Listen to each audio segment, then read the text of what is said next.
When you look at Rodrygo's career at Real Madrid, he has consistently gone under the radar. He was signed by the Spanish Giants because he was labeled as a teenage prodigy in Brazil. Rodrygo came through the academy at Santos and quickly made a name for himself with his skills and how mature he was. By 17, he was already impressing everyone who watched him play, and in 2018, Real Madrid agreed to sign him for around 45 to 54 million euro, a huge sum of money for someone so young and so unproven at the time. He officially arrived in Madrid in 2019, just a year after Vini made the same move. Fans were hyped, seeing him as part of Madrid's next generation of stars. At Santos, he had already broken records, becoming the youngest Brazilian to ever score in the Copa Libertadores at the time. That showed early on that he wasn't afraid of the big stage, and when he got to Madrid, he wasted no time proving himself. On his La Liga debut in September of 2019, he scored with his very first touch, barely a minute after coming on. Then his real breakout came in the Champions League against Galatasaray. At just 18 years old, he scored a perfect hat-trick. Left foot, right foot,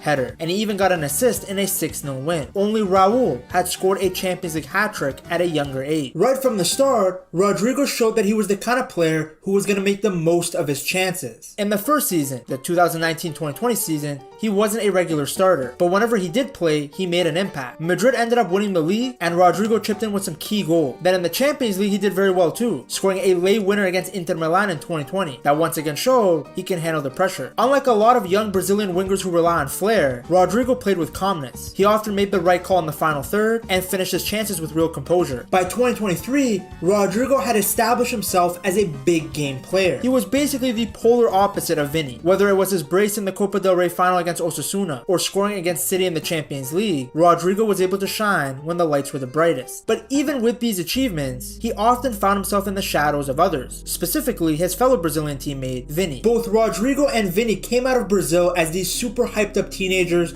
with a lot of potential. But at Real Madrid, their paths went in very different ways. Vini arrived a year earlier, and despite a slow start, he really exploded in the 2021-2022 season. He locked down the left wing, scoring the winner in the Champions League final, and became the face of Madrid's attack after Ronaldo left. His rise was fast, and by 2024, he was already finishing on the podium for the Ballon d'Or. Many even felt that he should have won the Ballon d'Or. Rodrygo, on the other hand, has flown a bit under the radar. He is also a natural left winger, but since that spot belonged to Vini, he spent most of his Madrid career on the right side. It's no secret that that's not his best position, but he never complained and did what the team needed. Sometimes he even played as a second striker, while Vini continued to shine on the left.